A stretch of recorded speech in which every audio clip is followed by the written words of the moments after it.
Shabbat Shalom, everybody. Let's talk about Genesis chapter 1, verses 26 and 27 in the Sefer Bible and in the New International Version Bible.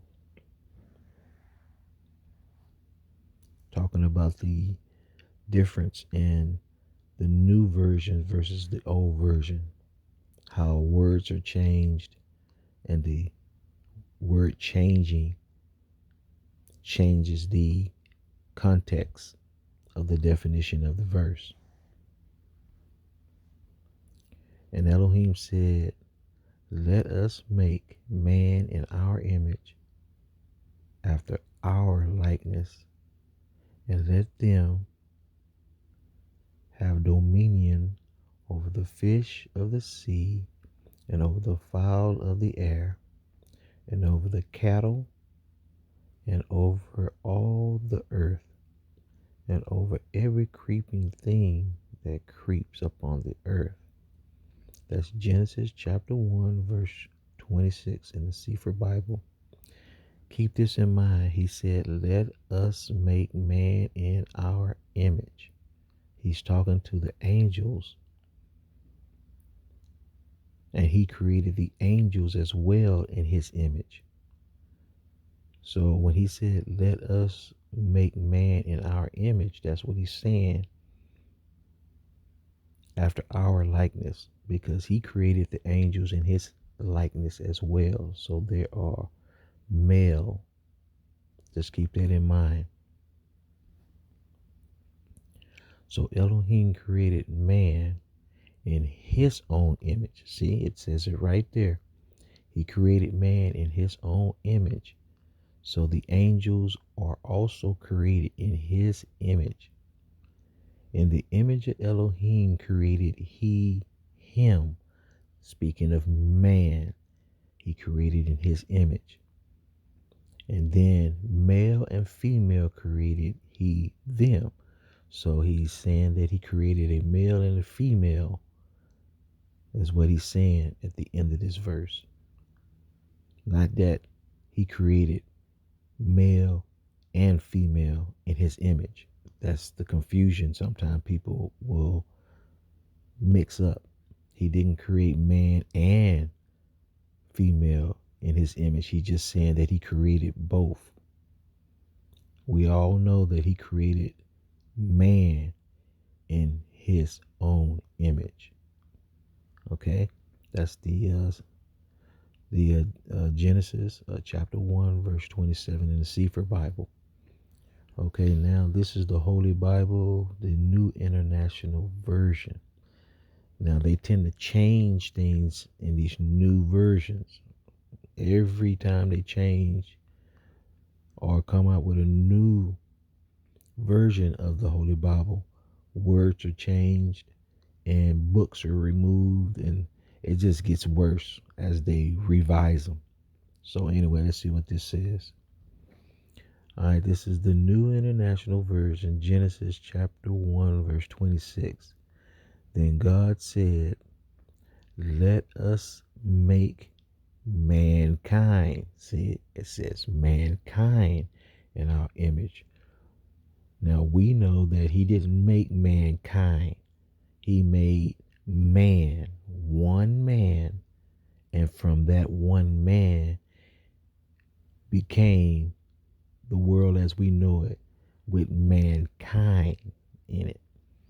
Okay, so they changed that, and that kind of breaks up the actual context of the words in Scripture and what they mean. So let me read that again. Then God said, "Let us make mankind in our image." He didn't make mankind. He made a man in his image and in our likeness, so that they may rule over the fish in the sea and the birds of the sky and over the livestock. See, they changed livestock.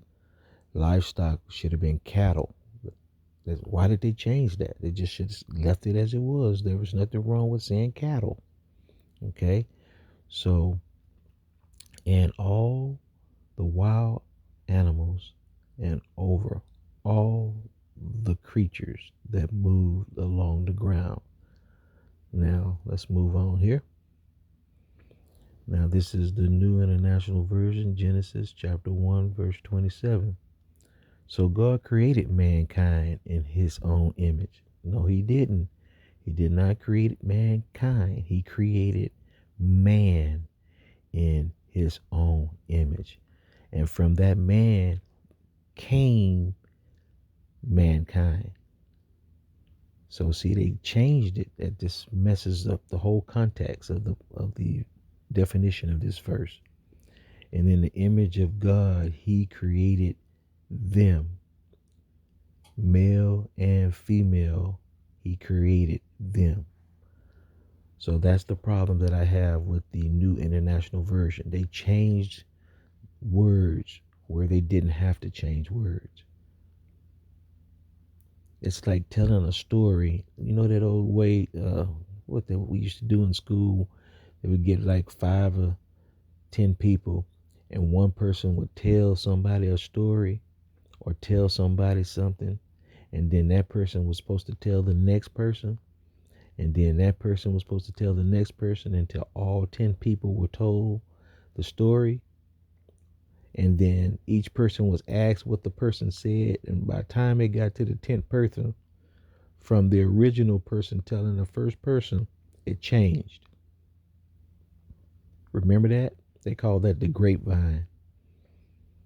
How you can tell a story, and by the time it gets to the 10th person, it has changed from the original way that the person first told the first person. That's what happens with scripture. As they come out with these new versions,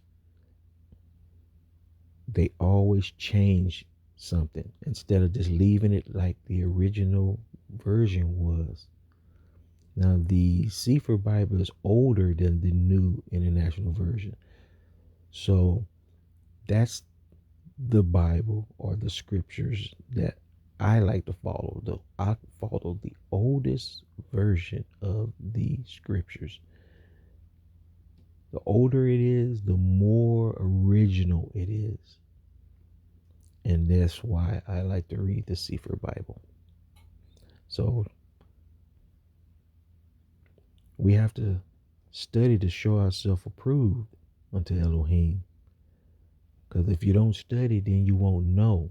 And if you don't know, then you're ignorant. And if you're ignorant, then you have fallen into transgression through being ignorant of the scriptures. That's why we must study and read and not always take the word of others, including me. Read it for yourself. Go through scriptures and read it for yourself. But we must study to show ourselves approved to the Most High, El Shaddai, because it shows that we want to understand and we want to follow his ways. I hope that whoever's reading this or listening to my voice is getting some kind of wisdom and understanding from this. And research for yourself. Shabbat Shalom.